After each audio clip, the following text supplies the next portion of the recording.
Ilaiyaraaja sir വമ്പന്മാരാണ്, Vidyasagar അങ്ങനെയൊക്കെ ഉള്ളവർ. എന്താണ് അവർക്ക് ഒരു വ്യത്യാസം ഈ പുതിയ തലമുറയായിട്ട് കാണുന്നത്? അല്ല, അവര് ഇപ്പം ഞാൻ നേരത്തെ പറഞ്ഞല്ലോ, ഹാർമോണിയം കൊണ്ട് ഒരു മുറിക്കകത്തിരുന്ന് കമ്പോസ് ചെയ്യാന്ന് പറഞ്ഞിട്ടൊരു മാജിക് ഉണ്ട്. അത് എക്സ്പീരിയൻസ് ഉണ്ടെങ്കിൽ ഇപ്പോഴും നമ്മൾ അവിടെ തന്നെ പോകണം. അപ്പോൾ സാറുമായിട്ട് വിദ്യാസാഗർ സാറുമായിട്ട് വർക്ക് ചെയ്യുമ്പോൾ വേറെ ഒരു പ്രോഗ്രാമിംഗ് ഒന്നും ഒരു ചിന്തയുമില്ല. സാറ് ഹാർമോണിയായിട്ടിരിക്കുന്നു. ആ ചെന്നൈയിലെ വർഷാവല്ലകി എന്ന് പറഞ്ഞ ഷോയിലെ കമ്പോസിംഗ് റൂമിൽ ഞാൻ അവിടെ ഒരു ബുക്കും പേനായിട്ടിരിക്കുന്നു. അപ്പോൾ സാറ് കമ്പോസ് ചെയ്യുന്നു, അല്ലെങ്കിൽ ഏതാவது വിനായക് ഏതാவது சொல்லு, ഏതാவது വാർത്ത சொல்லு. ഇനിയിപ്പോൾ അത് ഡമ്മി ആയിട്ട് ഉള്ളൊരു പാടാണെങ്കിൽ പോലും കുഴപ്പമില്ല, ഒരു തുടക്കം കിട്ടാൻ. അപ്പോൾ നമ്മൾ എന്തെങ്കിലും പറയുന്നു, അല്ലെങ്കിൽ സാറ് കമ്പോസ് ചെയ്യുന്നു എന്ന് പറഞ്ഞ പോലെ. അപ്പോൾ അത് എന്ത് ടൈപ്പ് പാട്ടാണ് സാറെന്ന് ഞാൻ ചിലപ്പോൾ ചോദിക്കും. ഇത് ഫാസ്റ്റ് പാട്ടാണോ, മെലഡിയാണ്? ചിലപ്പോൾ സാറ് കമ്പോസ് ചെയ്യുന്ന മെലഡി ആണെങ്കിലും ചിലപ്പോൾ ഇറങ്ങി വരുമ്പോഴത്തേക്ക് അത് ഫാസ്റ്റ് പാട്ടായിരിക്കും. സാറിന്റെ തലയിൽ ഇതുണ്ട്. അപ്പോൾ അത് ഞാൻ ചോദിക്കുമ്പോൾ അതൊക്കെ കവലപ്പെടേണ്ട, ഇത് ട്യൂൺ നിനക്ക് എന്ത് തോന്നുന്നു അത് എഴുത് എന്നൊക്കെ പറഞ്ഞത് എഴുതി.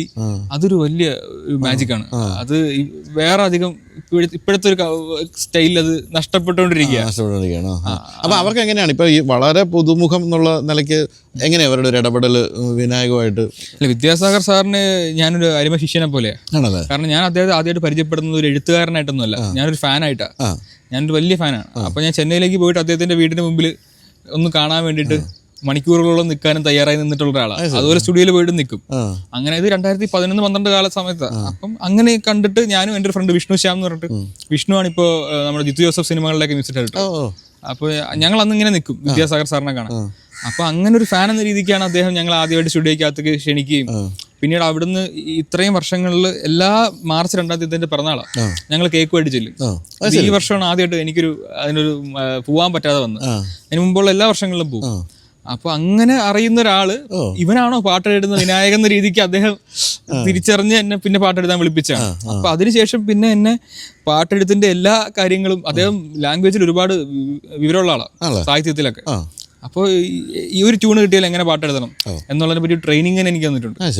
കോവിഡ് സമയത്തൊക്കെ പ്രത്യേകിച്ച് എല്ലാ ദിവസവും ഞങ്ങൾ അങ്ങോട്ടും ഇങ്ങോട്ടും വിളിക്കുന്നൊരു അവസ്ഥ വരെ ഉണ്ടായിട്ടുണ്ട്. സാറ് രാവിലെ എണീറ്റിട്ട് ഒരു പാട്ട് കമ്പോസ് ചെയ്യും. സിനിമയൊന്നും ഇല്ല, സിറ്റുവേഷൻ ഒന്നും കോവിഡ് ആണല്ലോ.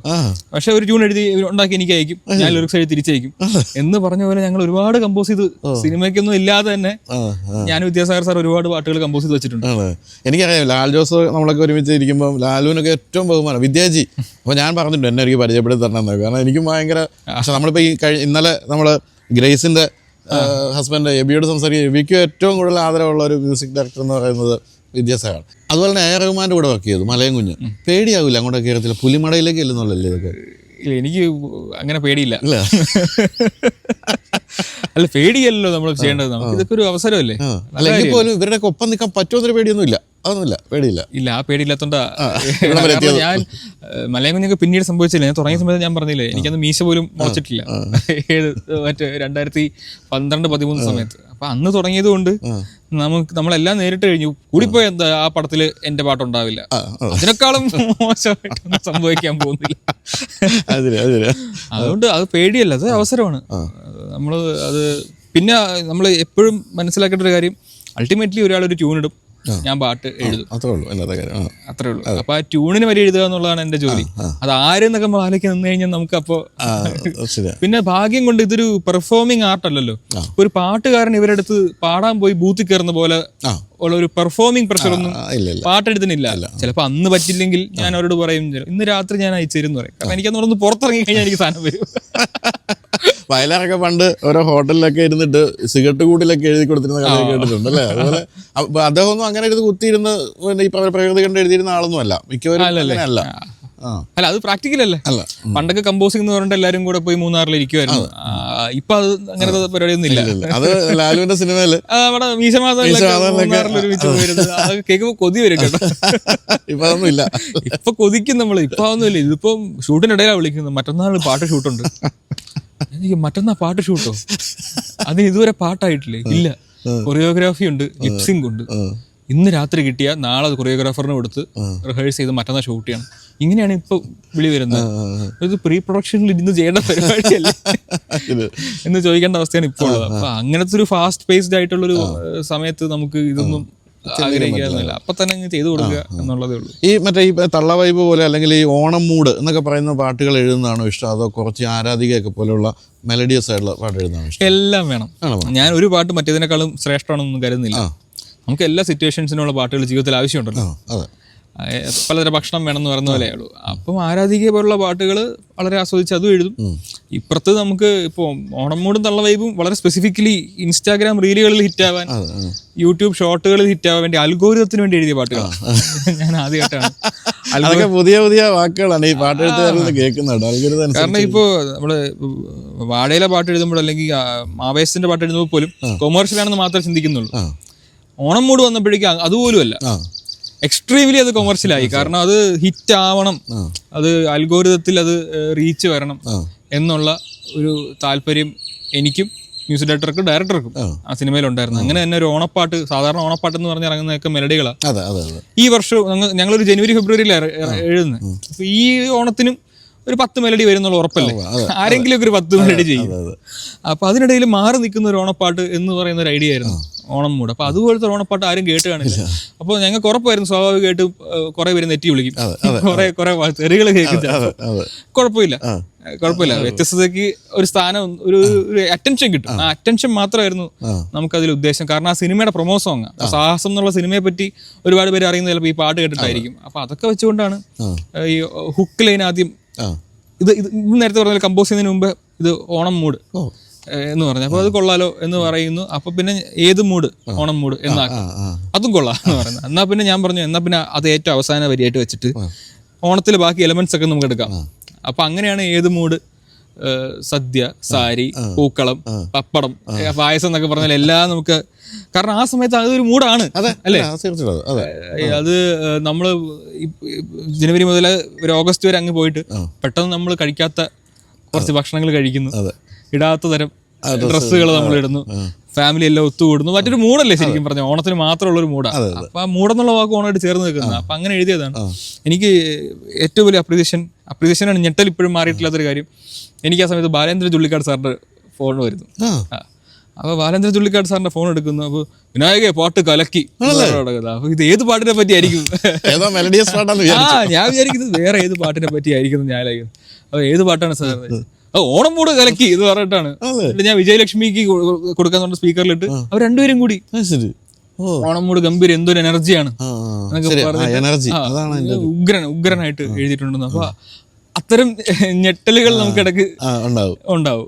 അപ്പോ അങ്ങനത്തെ എല്ലാ പാട്ടുകളും നമുക്ക് ആവശ്യമാണ്. എന്തും ഞാൻ ഒരു പാട്ട് എഴുതി ഹിറ്റായി കഴിഞ്ഞാൽ ചിലപ്പോൾ അതുപോലത്തെ ഒരു 3-4 പാട്ട് എഴുതാനാണ് പൊതുവേ നമുക്ക് അവസരങ്ങൾ വരിക. അങ്ങനെ ഒന്ന് കുടുങ്ങി പോവാതിരുന്നാണ്. അപ്പോൾ 2019 ഈ പവിഴമഴയാണെങ്കിലും ജൂൺ ആണെങ്കിലും ആരാധികയാണെങ്കിലും ഒക്കെ വന്നത്. അതിനുശേഷം എനിക്ക് ഒന്നും മെലഡി ഒരുപാടായി.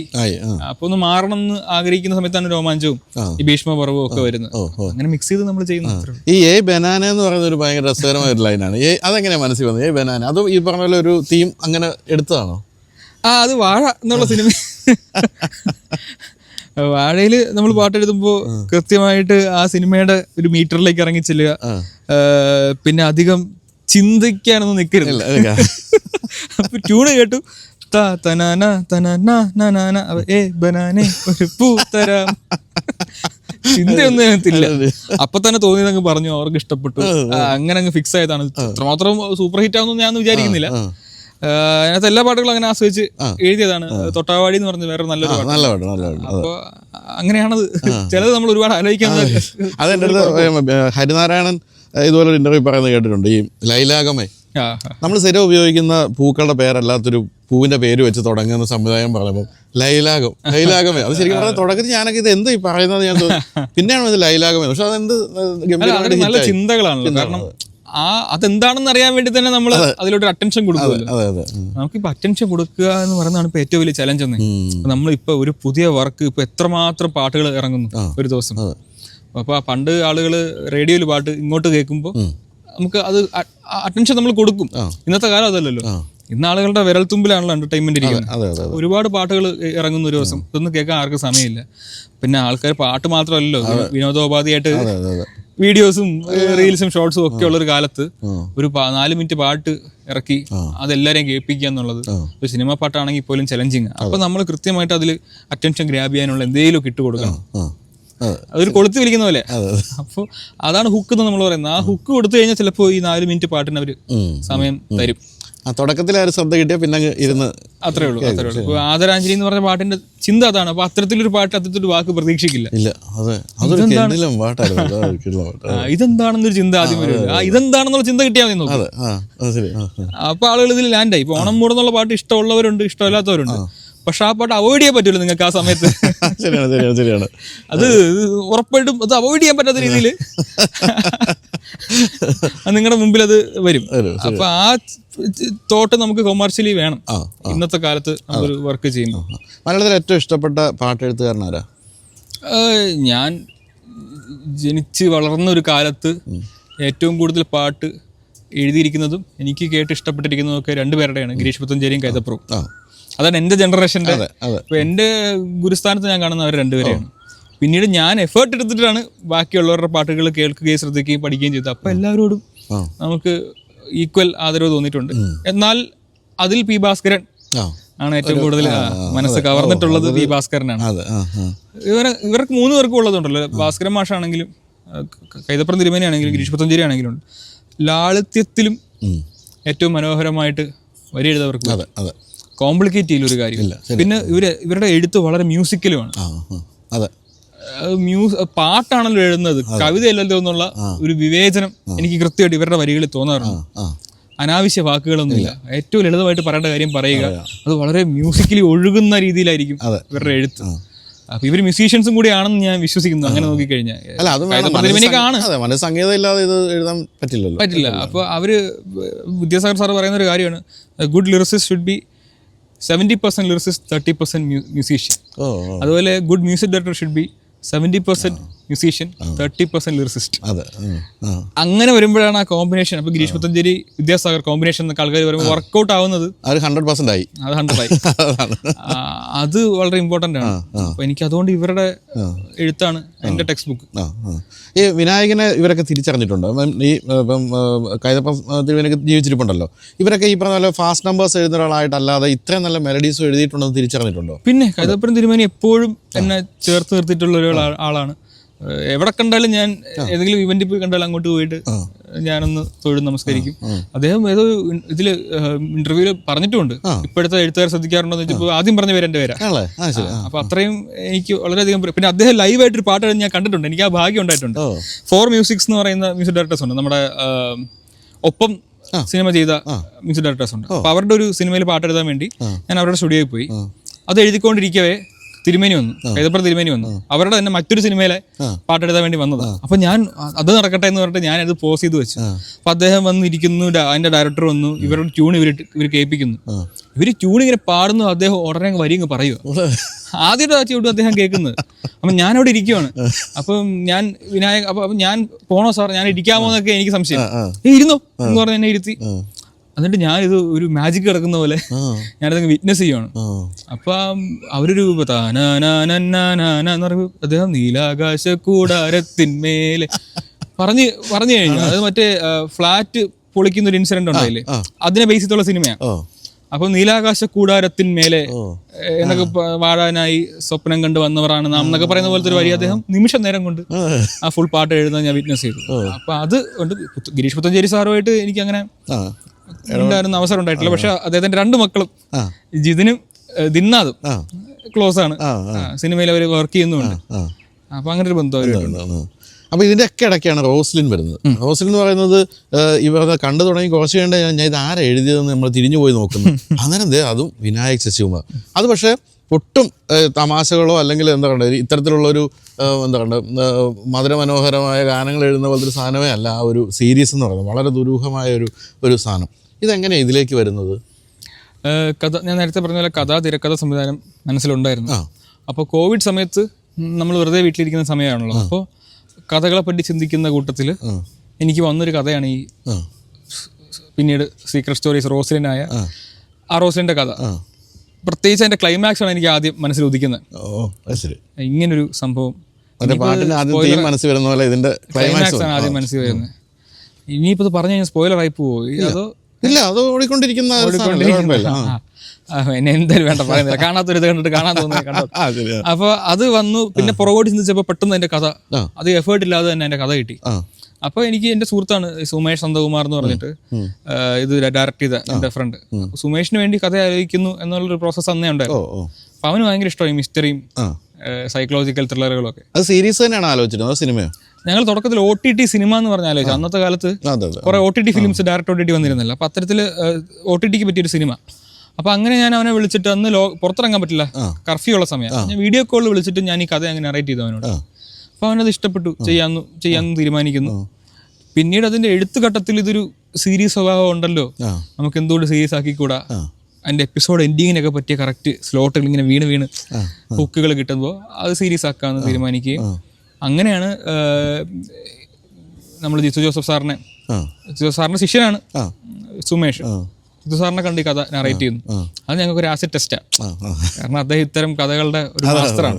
അദ്ദേഹം ഇരുന്ന് ഈ കഥ കേൾക്കുമ്പോൾ ഏതെങ്കിലും ഒരു ഘട്ടത്തിൽ ഇതിന്റെ അടുത്ത സീൻ പ്രെഡിക്റ്റ് ചെയ്യുമോ, അല്ലെങ്കിൽ എന്തെങ്കിലും വലിയ ലോജിക്കൽ പാളിച്ച കണ്ടുപിടിക്കുമോ, ഇതൊക്കെയാണ് എൻ്റെ ടെൻഷൻ. പക്ഷെ അത് പാസ്സായി, അദ്ദേഹം അത് ഗോ ഹെഡ് വന്നു. അപ്പം അങ്ങനെയാണ് ഞങ്ങൾ ഹോട്ട്സ്റ്റാറിനെ അപ്രോച്ച് ചെയ്യുന്നത്.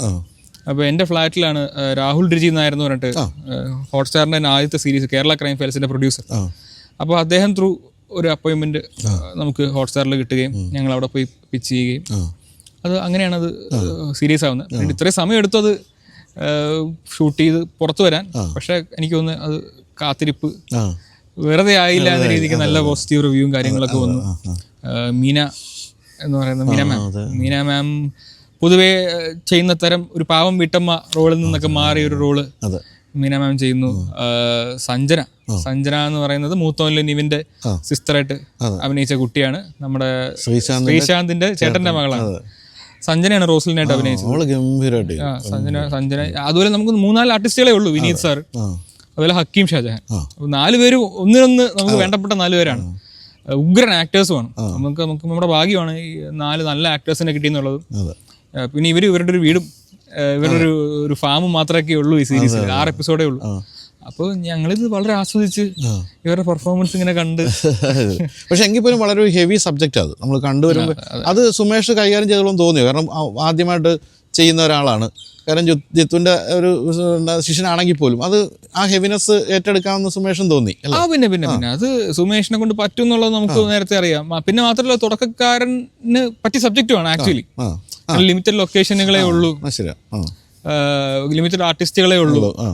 അപ്പൊ അതിന്റെ ഒരു ഒതുക്കം എപ്പോഴും തുടക്കക്കാരന് ഹെൽപ്പ് ചെയ്യും. പക്ഷെ നേരത്തെ പറഞ്ഞ പോലെ അതിലൂടെ പറയുന്ന വിഷയം കുറച്ചുകൂടെ ഗഹനമായ ഒരു കാര്യമാണ്. അത് പക്ഷെ അവന് പറ്റും, അത് ഈസി ആണെന്നുള്ള കാര്യം നമുക്കറിയാം. പിന്നെ നമ്മുടെ ഷോ റണ്ണറുടെ ജിത്തു ജോസഫ് സാറും ഉണ്ടായിരുന്നു. അപ്പോൾ ഇമ്പോർട്ടൻറ്റ് സീൻസ് ഒക്കെ ഷൂട്ട് ചെയ്യുന്ന സമയത്ത് സാറും സെറ്റിൽ വരും. നമ്മൾ ഷൂട്ട് ചെയ്ത് വെച്ചാൽ അതെല്ലാം എഡിറ്ററുടെ അടുത്ത് പോയിരുന്നു കണ്ട് അതിൽ അഭിപ്രായങ്ങൾ പറയും, അതിന്റെ അപ്രൂവൽ തരും. അതാണ് ഷോ റണ്ണർ എന്ന് പറഞ്ഞിട്ട് അദ്ദേഹം കൂടെ നിന്ന്. അപ്പൊ അതൊക്കെ ഉള്ളതുകൊണ്ട് നമുക്ക് പേടിയ കാര്യങ്ങളൊന്നും ഇല്ല. നല്ല ലൈറ്റപ്പും അതുപോലെ നല്ല ക്യാമറയും ഭയങ്കര മൂഡാണ് അത് കണ്ടുവരുമ്പോൾ. എനിക്ക് തോന്നുന്നു ആ വീട് പോലും ആ ബംഗ്ലാവ് പോലും അതിൻ്റെ ഒരു കഥാപാത്രമാണ് അല്ലേ? ബംഗ്ലാവ്, അതിലെ മുറികൾ, ബംഗ്ലാവല്ല വീട്, അതിന്റെ മുറികൾ, അതിന്റെ പുറത്തുനിന്നുള്ളൊരു സ്റ്റെയർ കേസ്, അതിനകത്തുനിന്നുള്ളൊരു ജനല്, ഒരു മുറിയിൽ നിന്ന് മറ്റൊരു മുറി കാണാൻ പറ്റുന്ന രീതിക്ക് ഒരു ജനല്, ഒരു പൂച്ച, പിന്നെ ഒരു ഡൈനിങ് റൂമിൽ തന്നെ റിപ്പീറ്റഡ് സീനുകളുണ്ട്. അപ്പൊ അതെല്ലാം വളരെയധികം ഇമ്പോർട്ടൻ്റ്. അപ്പൊ ആർട്ട് ചെയ്ത ആളാണെങ്കിലും ആഷിഖ് എന്ന് പറഞ്ഞ ആർട്ട് ഡയറക്ടറാണ്. ആഷിഖ് ഉഗ്രനായിട്ട് പണിയെടുത്തിട്ടുണ്ട്. പിന്നെ ഉണ്ണികൃഷ്ണൻ PM എന്നാണ് ക്യാമറ ചെയ്ത DOPയുടെ പേര്. അദ്ദേഹം പ്രിയനോട്ടത്തിലാണെന്ന് പറഞ്ഞിട്ട് ഷറഫിന്റെ സിനിമ ചെയ്ത ആളാണ്. ഉഗ്രം വർക്കാണ്. ടെക്നിക്കലി ഇത് ടോപ്പ് നോച്ചാണ്. അത് സുമേഷിന്റെ ഒരു നിർബന്ധം കൂടിയാണ് കേട്ടോ. അത് ടെക്നിക്കലി എല്ലാ ഡിപ്പാർട്ട്മെന്റും ആ രീതിക്ക് വരണം എന്നുള്ളത്. പിന്നെ നേരത്തെ ഞാൻ പറഞ്ഞ വിഷ്ണുവാണ് ഇതിന്റെ മ്യൂസിക് ചെയ്തിരിക്കുന്നത്. വിദ്യാസാഗർ സാറിന്റെ ശിഷ്യൻ എന്ന് പറഞ്ഞ വിഷ്ണു. എവിടെയാ ഷൂട്ട് ചെയ്തത്? വണ്ടിപ്പെരിയാറിൽ കുറെ കാലത്ത് അടഞ്ഞു കിടക്കുന്ന ഒരു കുന്നിന്റെ മുകളിലുള്ള ഒറ്റ ബംഗ്ലാവായത്. കുറെ കാലത്ത് അടഞ്ഞു കിടക്കുമായിരുന്നു. അപ്പൊ നമ്മൾ ഇങ്ങനെ ലൊക്കേഷൻ നോക്കിയിട്ട് കിട്ടാതെ അവസാനം ഇത് കിട്ടി. അപ്പൊ അവിടെ പണ്ടത്തെ ഒരു മലയാള സിനിമ ഷൂട്ട് ചെയ്തിട്ടുണ്ട്. അത്ര ഫേമസ് സിനിമയൊന്നും അല്ല. 80s ഒരു സിനിമ, 70s ഒരു സിനിമ ഷൂട്ട് ചെയ്തിട്ടുണ്ട്. അത് കഴിഞ്ഞിട്ട് ഇത്രയും കാലം അടഞ്ഞു കിടക്കുമായിരുന്നു. ഇതിനു വേണ്ടി നമ്മൾ തുറന്ന് ഷൂട്ട് ചെയ്തത്. അപ്പൊ അങ്ങനെ വളരെ ഹിറ്റായ ഒരു സീരീസ് എഴുതിയ ആളെന്നുള്ള നിലയ്ക്ക് ഇഷ്ടംപോലെ സ്ക്രിപ്റ്റ് റൈറ്റിംഗ് ഉള്ള അവസരങ്ങൾ വന്നു കാണണമല്ലോ. അത് ഉണ്ട്. അതിന്റെ സമയം അത് മുമ്പേ ഉണ്ടായിരുന്നു കേട്ടോ. ഇറങ്ങുന്നതിന് മുമ്പേ തന്നെ നമുക്ക് ഡയറക്ടേഴ്സിന് ഒരുപാട് അറിയാലോ ഇൻഡസ്ട്രിയിൽ. അപ്പോൾ അവരുമായിട്ടൊക്കെ കഥകൾ ആലോചിച്ചുകൂടെ എന്നൊക്കെയുള്ള ചോദ്യങ്ങളൊക്കെ വരുന്നുണ്ടായിരുന്നു. അത് ഇനി എപ്പോഴാണോ എങ്ങനെയാണോ വരുന്ന മുറയ്ക്ക് അറിയിക്കാം. ആണല്ലേ? അതെ. പക്ഷെ എങ്കിൽ പോലും അത് സംവിധാനമാണല്ലോ മനസ്സിൽ നിൽക്കുന്നത്. അപ്പോൾ ഒരു നല്ല സ്ക്രിപ്റ്റ് സ്വന്തമായിട്ട് എഴുതി കഴിഞ്ഞാൽ സ്വന്തമായിട്ട് സംവിധാനം ചെയ്യാനല്ലേ തോന്നുള്ളൂ. എനിക്ക് ചെയ്യാൻ തോന്നുകയാണെങ്കിൽ ആ രീതിയിലും അങ്ങനെ ഒരേ സമയത്ത് എനിക്ക് പല കഥകൾ വന്നാൽ നമുക്കുള്ളത് ഏത് മറ്റൊരാൾക്ക് കൊടുക്കേണ്ടത് എന്നൊക്കെ നമുക്ക് അപ്പൊ ചിന്തിച്ച് അങ്ങനെ മുമ്പോട്ട് പോകാൻ തന്നെയാണ് തീരുമാനം. സംവിധാനവും താല്പര്യമുണ്ട്. ശരി. അപ്പൊ കഥ, തിരക്കഥ, സംഭാഷണം, സംവിധാനം, ഗാനരചന, ഇങ്ങനെ ഒരു 5 സാധനങ്ങൾ പണ്ട് ബാലേന്ദ്രമേനോനായിരുന്നു ഇത് തുടങ്ങി വെച്ചത് അല്ലെ? ഇത്രയും ഒരു ഡിപ്പാർട്ട്മെന്റ്. സംവിധാനം ഉണ്ടായിരിക്കുമല്ലോ. സംവിധാനം ഉണ്ട്, ശരിയാട്ടോ, അദ്ദേഹം ഉണ്ടായിരുന്നു. അപ്പോൾ അതിലേക്കാണ് ഇപ്പോൾ എത്തിക്കൊണ്ടിരിക്കുന്നത് മനസ്സിലായത്. തുടക്കത്തിൽ ഞങ്ങൾ തമ്മിൽ ആദ്യം പരിചയപ്പെട്ടപ്പോഴേ എന്നോട് പറഞ്ഞത് ഇത് തന്നെയായിരിക്കും, സംവിധാനമാണ് മനസ്സിലുണ്ടായിരുന്നത്. പക്ഷേ പാട്ടെഴുത്ത് വളരെ ആദർശ്യമായിട്ട് വരികയും പക്ഷേ അതിൽ എക്സൽ ചെയ്ത് ഗംഭീരമായിട്ട് എഴുതി നിൽക്കുകയാണ്. ഇപ്പോൾ ഏതൊക്കെ പുതിയ പാട്ടുകൾ എഴുതിക്കൊണ്ടിരിക്കുന്നത്? ഇപ്പം ദൃശ്യം 3 പാട്ടുകൾ എഴുതുന്നു. പേട്രിയറ്റിൽ ഇപ്പോൾ ഒരു പാട്ട് വർക്ക് ചെയ്തുകൊണ്ടിരിക്കുന്നു. പിന്നെ കാട്ടാളൻ എന്ന് പറഞ്ഞിട്ട് പെപ്പെ അഭിനയിച്ച ബാച്ചിലർ പാർട്ടി 2 അമൽ നീരത്ത് സിനിമ. അങ്ങനെ കുറച്ച് സിനിമ. കത്തനാറിൽ ട്രെയിലർ ഇപ്പോൾ ഇറങ്ങിയാൽ കേൾക്കുന്ന വരികളൊക്കെ എൻ്റെ കത്തനാറിൽ വർക്ക് ചെയ്യുന്നുണ്ട്. എല്ലാ സിനിമയും എന്ന് പറഞ്ഞാൽ മതിയല്ലോ ഇനി മുന്നോട്ട്. ഈ ഇത്രയും മലയാളത്തിലെ ഏറ്റവും പുതിയ തലമുറയിലെ ഏറ്റവും ഗംഭീരമായ ഡയറക്ടേഴ്സുമായിട്ട് വർക്ക് ചെയ്യുന്നുണ്ടല്ലോ. ഇവരിൽ ഏറ്റവും കൂടുതൽ സംഗീത ബോധമുള്ള ഒരാളുടെ പേര് ചുമ്മാ ഭയങ്കര ജോൺ പോൾ ജോർജ്. പെട്ടെന്ന് പറയാലോ. കാരണം ഗപ്പിയിലെ പാട്ടെടുത്താലും അമ്പിളിയിലെ പാട്ടെടുത്താലും പാശാനിലെ കുഞ്ഞിക്കവൽ മേഘമേ മാത്രമല്ല, അതിനകത്ത് വേറെ നല്ല ഉഗ്രം പാട്ടുകളുണ്ട്. ചിന്നാമ്പൽ കുരുന്നൊരു എം.ജി. ശ്രീകുമാർ പാടി, അതിൽ ചിറകെ എന്ന് പറഞ്ഞിട്ട്. ഈ പാട്ടുകളൊക്കെ കേട്ടാൽ തന്നെ അദ്ദേഹത്തിന്റെ മ്യൂസിക് ടേസ്റ്റ് മനസ്സിലാവും. കാരണം അതൊരു മ്യൂസിക് കോളേജ് പഠിച്ച ആളാ. തിരുവനന്തപുരം മ്യൂസിക് കോളേജ് പഠിച്ച ആളാ. അപ്പോൾ അങ്ങനെ അത് എളുപ്പത്തിൽ പറയാൻ പറ്റുന്നൊരു ചോയ്സ് ജോൺ പോൾ ജോർജ്. പക്ഷെ അതിന്റെ അപ്പുറത്തേക്ക് ഞാൻ കാണുന്ന എല്ലാവർക്കും മ്യൂസിക് ടേസ്റ്റ്, നമ്മളിപ്പോൾ രാഗങ്ങളെ പറ്റി പറഞ്ഞാലൊന്നും അറിയില്ലായിരിക്കും, അവർക്ക് പാട്ട് പാടാനൊന്നും അറിയില്ലായിരിക്കും. പക്ഷെ തന്റെ സിനിമയിൽ എന്താ വേണ്ടതെന്നുള്ളതിന്റെ ധാരണ മിക്കവർക്കുണ്ട്. ഇപ്പൊ അമൽ നീരദിന്റെ അടുത്ത് പോയി കഴിഞ്ഞാൽ അദ്ദേഹത്തിന് കൃത്യമായിട്ട് അദ്ദേഹത്തിന്റെ ഒരു മ്യൂസിക് ടേസ്റ്റ് ഉണ്ട്. പർദീസയും രതിപുഷ്പവും ഒക്കെ സമ്മതിച്ച ഒരാളെന്ന് പറയുന്നത് ആ സീനുകള് മനസ്സിലായിട്ടാണ്. അതെ. അതുപോലെ ജിത്തു മാധവൻ, നമ്മളിപ്പോ രോമാഞ്ചമാണെങ്കിലും ആവേശമാണെങ്കിലും അദ്ദേഹം തിരക്കഥ നിർമ്മിച്ച സിനിമയാണ് പൈങ്കിളി. അപ്പൊ അത് ടേസ്റ്റ് എന്ന് പറഞ്ഞാൽ അങ്ങനെ ഉണ്ട് കേട്ടോ. നമ്മൾ ആ സിനിമയ്ക്ക് വേണ്ട, പൈങ്കിളിക്ക് വേണ്ട പാട്ട് എന്താണെന്നുള്ളത് അറിയുന്നതാണല്ലോ ടേസ്റ്റ്. അപ്പൊ അങ്ങനെയുള്ള ഒരുപാട് ആളുകളുമായിട്ട് വർക്ക് ചെയ്യാൻ ഓരോരുത്തരും ഓരോ നേച്ചറാണ്. നമുക്കൊരു കസ്റ്റമൈസ്ഡ് പ്രൊഡക്റ്റ് നമ്മൾ ഡെവലപ്പ് ചെയ്യുന്ന പോലെയാണ് ഓരോ പാട്ടിനെയും ഓരോ വർക്കിനെയും ഞാൻ സമീപിക്കുന്നത്. അവർക്ക് വേണ്ടത് എന്താണ്, അവരുടെ ടേസ്റ്റിന് എഴുതി കൊടുക്കുക എന്നുള്ളതാണ്. എനിക്ക് തോന്നുന്നു ഇപ്പോൾ കുറേ പേരുടെ പേര് ഞാൻ മിസ് ചെയ്യുന്നുണ്ടാവാം. അഹമ്മദ് കബീർ നല്ല മ്യൂസിക് ടേസ്റ്റ് ഉള്ള ഒരു ഡയറക്ടറാണ്. നല്ല പാട്ടുകൾ ഇപ്പോൾ ജൂണിലാണെങ്കിലും മധുരത്തിലാണെങ്കിലും ഒക്കെ. അപ്പോൾ അദ്ദേഹത്തിന്റെ പുതിയ സിനിമ വരുന്നുണ്ട്, കാളിദാസ് അഭിനയിക്കുന്നത്. അപ്പോൾ അതിനകത്ത് നല്ല പാട്ടുകളുണ്ട്. ഓക്കെ, നമുക്ക് അവസാന ഭാഗത്തേക്ക് എത്തുമ്പോൾ പ്രധാനപ്പെട്ട ചോദ്യം, സ്വന്തമായിട്ട് എഴുതിയ പാട്ടുകളിൽ ഏറ്റവും ഇഷ്ടപ്പെട്ട പാട്ടത്? മറ്റേ ഇത് എൻ്റെ മക്കളെല്ലാവരും എനിക്ക് ഒരുപോലെയാണെന്ന് പറയരുത്. കുഴക്കുന്ന ചോദ്യമാണ്. ഏറ്റവും കൂടുതൽ ഇഷ്ടപ്പെട്ട നമുക്ക് കൂടുതൽ പ്രിയം നമ്മൾ എഴുതിയിട്ട് അധികം ശ്രദ്ധ കിട്ടാത്ത പാട്ടുകളോടായിരിക്കും ചിലപ്പോൾ. എന്ന് പറഞ്ഞാൽ മറ്റേത് പ്രിയം കുറവാണെന്നല്ല. അപ്പോൾ അത്തരത്തിലുള്ള ഒരുപാട് പാട്ടുകളുണ്ട്. ഇപ്പം ഞാൻ നേരത്തെ പറഞ്ഞില്ല, ആശാനിലെ ചിന്നാമ്പൽ കുരുന്ന എന്നൊരു പാട്ട് എം.ജി. ശ്രീകുമാറാണ് പാടിയ ഉഗ്രം പാട്ടാണ്. പക്ഷെ അത് ഈ പറഞ്ഞ കുഞ്ഞിക്കവൾ മേഘമയ്ക്കാണ് ഹിറ്റാവാനുള്ള നിയോഗമുള്ളത്. അല്ലെങ്കിൽ ഇപ്പോൾ വിദ്യാസാഗർ സാറോട് ചെയ്ത് വിരൽ തൊടാത്തിന്നൊരു പാട്ടുണ്ട്, സോളമന്റെ തേനീച്ച. അധികം പേര് കേട്ടിട്ടില്ല. അത്യുഗ്രം പാട്ടാണ്. അതുപോലെ ഇഫ്തി എന്ന് പറഞ്ഞ മ്യൂസിക് ഡയറക്ടറുണ്ട്, ജൂണിന്റെ. ഇഫ്തിക്കായിട്ട് വേറെ സിനിമകളിൽ ഞാൻ വർക്ക് ചെയ്ത മിക്ക സിനിമകളിലും നല്ല പാട്ടാണ്. എങ്കിലും ചന്ദ്രികെ, അതിലൊരു ഉഗ്രം മെലഡി ഉണ്ട്. മുത്തേ ഇന്നൻ കണ്ണിൽ പുഞ്ചിരി മുത്തുകൾ വിതറിയതാരാണ്. അത്തരം പാട്ടുകളൊക്കെ ഉണ്ട്. വേറെ ഞാൻ ഒരുപാട് ഇപ്പം പെട്ടെന്ന് ഓർമ്മ വരാത്ത പാട്ടുകളുണ്ട്. കോളാമ്പി എന്നുള്ള സിനിമയിൽ രമേശ് നാരായണൻ സാറുമായിട്ട് ചെയ്ത പാട്ടുകളുണ്ട്. അങ്ങനെ കുറേ ഉണ്ട്. അപ്പോൾ നമുക്ക് ഈ അറ്റൻഷൻ വീണ് കിട്ടാത്ത പാട്ടുകൾ കൂടുതൽ പ്രിയപ്പെട്ടതാകും. അതിൽ വിഷമം തോന്നാറുണ്ടോ? ഇതാണ് ഞാൻ ഗംഭീരമാണെന്ന് പ്രതീക്ഷിച്ചു എന്നിട്ട് ആയില്ല എന്നുള്ളൊരു അല്ല, അത് ആദ്യമൊക്കെ ഉണ്ടായിരുന്നു. പിന്നെ നമുക്ക് മനസ്സിലായി അതായത് ഏതിനാണ് നറുക്ക് വീഴുന്നതെന്ന് പറയാൻ പറ്റില്ല. ഒരെണ്ണത്തിനെങ്കിലും നറുക്ക് വീഴുന്നുണ്ടല്ലോ എന്നുള്ള സന്തോഷം. ഇപ്പൊ പാൽ നിലാവിൻ പൊയ്കയിൽ നിന്നൊരു പാട്ടുണ്ട്, കാണേ കാണേ എന്നുള്ള സിനിമ. അത് ഒരുപാട് സമയം എടുത്ത് എഴുതിയ പാട്ടാണ്. ഒരുപാടെന്ന് വെച്ചാൽ ഒരുപാട് ഡ്രാഫ്റ്റുകൾ എഴുതി അവസാനം ലോക്ക് ചെയ്ത പാട്ടാണ്. ഞാൻ വിചാരിച്ചു ചിലപ്പോൾ ഒരു ആരാധികയൊക്കെ പോലെ ഒരു ഹിറ്റ് ആവുമെന്ന്. പക്ഷെ അത്ര ഹിറ്റ് ആയില്ല. പക്ഷെ ആ പാട്ട് ഉഗ്രം പാട്ടാണ്. രഞ്ജിൻ രാജാണ് മ്യൂസിക് ചെയ്തത്. ഗോപി സഞ്ജയ്, മനു അശോകൻ അവരുടെ സിനിമ. അത്തരത്തിലുള്ള ഒരുപാട് പാട്ടുകളുണ്ട്. ഏലമലക്കാടിനുള്ളിൽ ഒരു 4 മണി പൂ വിരിഞ്ഞ എന്നൊരു പാട്ടുണ്ട്, 10-ാം വളവെന്ന സിനിമ. അത് രഞ്ജിനുമായിട്ട് ചെയ്ത പാട്ടാണ്. ഇതൊക്കെ നല്ല പാട്ടുകളാണ്. ഈ സിനിമ ഹിറ്റാകുന്നത് ഇതുമായിട്ട് ബന്ധമുണ്ടോ? പാട്ട് ഹിറ്റാകുന്നതും കുറച്ചൊക്കെ ബന്ധമുണ്ട്. എന്നാൽ അങ്ങനെ അല്ലാത്ത എക്സാമ്പിൾസും ഉണ്ട്. പക്ഷെ അത് ഇപ്പോൾ ആവേശം പോലൊരു സിനിമയിൽ വർക്ക് ചെയ്യുമ്പോൾ, അല്ലെങ്കിൽ ഇപ്പോൾ തുടരും എന്നുള്ള സിനിമയിൽ കൊണ്ടാട്ടം എന്നൊരു പാട്ട് എഴുതുമ്പോൾ നമുക്ക് അറിയാം ഇതിന് അറ്റൻഷൻ കിട്ടുമെന്ന്. കാരണം സിനിമയ്ക്ക് സിനിമയുടേതായ ഒരു ഹൈപ്പ് ഉണ്ട്, അറ്റൻഷൻ ഉണ്ട്, നമുക്കറിയാം. പക്ഷെ ചില സിനിമകളിൽ വർക്ക് ചെയ്യുമ്പോൾ നമുക്ക് ഇനി ഈ പാട്ട് ഹിറ്റായിട്ട് വേണം ഈ സിനിമയ്ക്ക് അറ്റൻഷൻ കിട്ടാൻ എന്ന് തോന്നും. അപ്പൊ അതും ഉണ്ട്. പക്ഷെ ഞാൻ അങ്ങനെ വേർതിരിക്കാറില്ല കേട്ടോ. അതെന്റെ പാട്ടുകൾ കീനായിട്ട് ശ്രദ്ധിച്ചാൽ മനസ്സിലാവും. ഈ അറ്റൻഷൻ കിട്ടാത്ത സിനിമകൾ ആണെന്ന് അറിഞ്ഞിട്ട് ഉഗ്രം വരികൾ അത് ഏതെങ്കിലും കാലത്ത് ആരെങ്കിലും ഡിസ്കവർ ചെയ്യും എന്നുള്ള. ഇപ്പൊ ഇമ്പം എന്നൊരു സിനിമയുണ്ട്, ഇമ്പം. അത് ലാലു അലക്സും ദീപക് പറമ്പോലും ഒക്കെയാണ് അതിൽ അഭിനയിച്ചിരിക്കുന്നത്. PS ജയഹരിയാണ് അതിരന്റെ മ്യൂസിക് ഡയറക്ടറാണ് അതിന്റെ മ്യൂസിക്. അതിലാണെങ്കിലും സന്തോഷം എന്നൊരു സിനിമയുണ്ട്, ചിലപ്പോൾ കണ്ടിട്ടുണ്ടാവും. ഷാജോൺ ചേട്ടൻ, അനു സിത്താരയൊക്കെയുള്ള ഒരു ഫാമിലി സന്തോഷം. അതിനകത്തൊക്കെ 4 പാട്ടുകളും അത്രമാത്രം എൻജോയ് ചെയ്ത് എഴുതിയ പാട്ടുകൾ. ഞാൻ പെട്ടെന്ന് വരുന്ന ചിന്തയിൽ വരുന്ന സിനിമകളും പാട്ടുകളും പറയാം കേട്ടോ. അപ്പം അത്തരം സിനിമകളിൽ ഞാൻ ആസ്വദിച്ച് തന്നെ അതേ സമയവും അതേ ആത്മാർത്ഥതയും ഒരുപക്ഷെ കൂടുതൽ ആത്മാർത്ഥത കിട്ടാണ് ഞാൻ അത്തരം സിനിമകൾ എഴുതാറുള്ളത്. അപ്പൊ ഈ ഏത് പാട്ട് എഴുതി കഴിഞ്ഞപ്പോഴാണ് ഞാൻ മലയാള സിനിമയിലെ പാട്ട് എഴുത്തുകാരനായി നിലനിൽക്കും എന്ന് തോന്നിയത്? അത് ഗപ്പിയുടെ പാട്ടുകൾ ഹിറ്റായപ്പോഴാണ്. എൻ്റെ 12ാമത്തെ സിനിമയായിരുന്നു. അപ്പോൾ അത് ഗബ്രിയേലിൻ്റെ ദർശന സാഫല്യമായി എന്നുള്ളത് ക്രിസ്മസ് കാരോൾ എന്ന രീതിക്ക് ആദ്യമേ ഹിറ്റായി. സിനിമ അത്ര പോപ്പുലർ ആയില്ല. പിന്നീട് സിനിമയുടെ DVD ഒക്കെ ഇറങ്ങി കഴിഞ്ഞപ്പോഴാണ് സിനിമയും അതോടൊപ്പം ഈ തനിയെ മിഴികൾ എന്നുള്ള പാട്ട് ഞാൻ വിചാരിച്ചതിനേക്കാളൊക്കെ ഏതൊക്കെയോ തലങ്ങളിലേക്ക് അത് യാത്ര ചെയ്യുന്നതും. ഞാനന്ന് ഫോർഡിൽ വർക്ക് ചെയ്യുക. അപ്പോൾ ഫോർഡിൽ വർക്ക് ചെയ്യുമ്പോൾ എൻ്റെ ഫോണിൽ നോട്ടിഫിക്കേഷൻ വരും, ഇതിൻ്റെ റെസ്പോൺസുകളാണ് വരുന്നത്. ആരൊക്കെയോ സ്ട്രേഞ്ചേഴ്സ് ആയിട്ടുള്ള ആളുകൾ എനിക്ക് മെസ്സേജ് അയക്കുന്നു. അപ്പോൾ എനിക്ക് വർക്ക് നോട്ടിഫിക്കേഷൻ ഇവിടെ ഡെസ്ക്ടോപ്പിൽ വരുന്നുണ്ട്, ഇതിന്റെ നോട്ടിഫിക്കേഷൻ എനിക്ക് ഫോണിൽ വരുന്നുണ്ട്.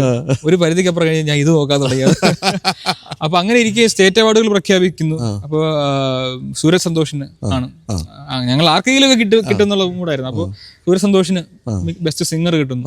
അപ്പൊ അതും കൂടെ ആയപ്പോഴേക്കും ഓക്കെ, ഞാൻ എഴുതിയ പാട്ട് പാടി ഒരാൾക്ക് സ്റ്റേറ്റ് അവാർഡ് കിട്ടി.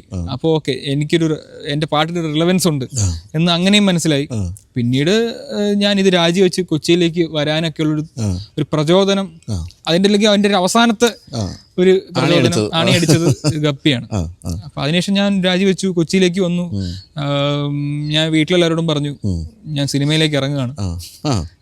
പിന്നെ ഇതിനെല്ലാം പഠിപ്പിക്കാൻ പറ്റുമെന്നാരും പറഞ്ഞില്ല.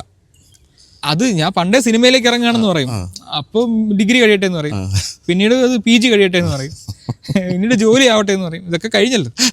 അപ്പൊ ഞാൻ സിനിമയിലേക്ക് ഇറങ്ങുകയാണ് മുഴുവനായിട്ട്. കാരണം അന്നേരം ഞാൻ തുടങ്ങിയ സമയത്ത് എല്ലാവരും ചെന്നൈയിലായിരുന്നു. ഈ സിനിമ ഇൻഡസ്ട്രി തന്നെ, മലയാള സിനിമ ഇൻഡസ്ട്രി ചെന്നൈയിലായിരുന്നു. പക്ഷെ ഒരു 3-4 വർഷത്തിനുള്ളിൽ തന്നെ എല്ലാവരും ഇങ്ങോട്ട് പോകുന്നു, കൊച്ചിയിലേക്ക് പോകുന്നു. അപ്പൊ അവിടെ നിന്നിട്ട് കാര്യമൊന്നുമില്ല. ഈ Gmail ലിറിക്സ് എഴുതി അയക്കുക എന്നൊക്കെയുള്ളത് വളരെ മെക്കാനിക്കൽ പ്രോസസ്സാണ്. ഇവരൊക്കെ നേരിട്ട് കണ്ട് ഇരുന്ന് വർക്ക് ചെയ്യാം എന്നുള്ള ഒരു, ഞാനിപ്പോൾ സാറ്റർഡേ സൺഡേ വന്നു പോവുമായിരുന്നു. വെള്ളിയാഴ്ച വരെ അവിടെ ജോലി ചെയ്ത് ശനി ഞാൻ ഇവിടെ വർക്ക് ചെയ്ത് തിരിച്ചു പോവുക എന്ന് പറയുന്നത് വളരെ ലബോറിയസ് പ്രോസസ്സാണ്. അപ്പോൾ വിട്ടിട്ടിങ്ങ് പോകുന്നു. അപ്പോൾ അങ്ങനെ കൊച്ചിക്കാരനായി മാറി. കംപ്ലീറ്റ്ലി കൊച്ചിക്കാരനാണ്. അതെ, ആ കൊച്ചിക്കാരൻ ഇപ്പോൾ എന്തായാലും ഏറ്റവും പുതിയ വോൾവോ കൂട്ടും വന്നിരിക്കുകയാണ്. അപ്പോൾ എന്തായാലും ഇവിടെ ഒന്നും അവസാനിക്കുന്നില്ല ഈ പ്രതിഭാശാലിയുടെ ജീവിതം എന്ന് എനിക്കറിയാം. കാരണം പാട്ടുകൾ മാത്രമല്ല, സംവിധാനം, അങ്ങനെ പല മേഖലകളിലേക്ക് പോകും. പക്ഷേ പാട്ടുകളാണ് ഞങ്ങളെയൊക്കെ കൂടുതൽ അടുപ്പിച്ച് നിർത്തുന്നത് വിനായകൻ. അപ്പോൾ അത് വിടരുത്, ഒരിക്കലും വിടില്ല. നമ്മുടെ അന്നവും ഉന്നവും അത് നല്ല കേട്ടോ, അന്നവും നല്ല പാട്ടുകൾ എഴുതുക എന്നുള്ളത് തന്നെയാണ്. അതിൻ്റെ കൂടെ തിരക്കഥകളും സംവിധാനവും ഒക്കെ ഉണ്ടാവുന്നെങ്കിൽ ഉണ്ടാവട്ടെ എന്നുള്ള മൂഡ് ഉണ്ടാവും. തിരക്കഥാ മൂഡ് അല്ലേ? അതെ, തിരക്കഥാ മൂഡ്. അപ്പോൾ ഓൾ ദ ബെസ്റ്റ്. അപ്പോൾ നമ്മൾ വീണ്ടും ഗംഭീരമായ ഒരു വലിയൊരു വണ്ടിയൊക്കെ എടുത്ത് വീണ്ടും കാണും അല്ലേ? അതെ, ഒരു ദിവസം കൂടെ വീട്ടിൽ വന്നാൽ മതി, ഞാൻ അടുത്ത വണ്ടി എടുക്കാനുള്ള പ്രചോദനം തരുന്നതായിരിക്കും. കൊതി മനസ്സിൽ വണ്ടി മൂഡ്. അപ്പോൾ thank you so much. Okay, thank you.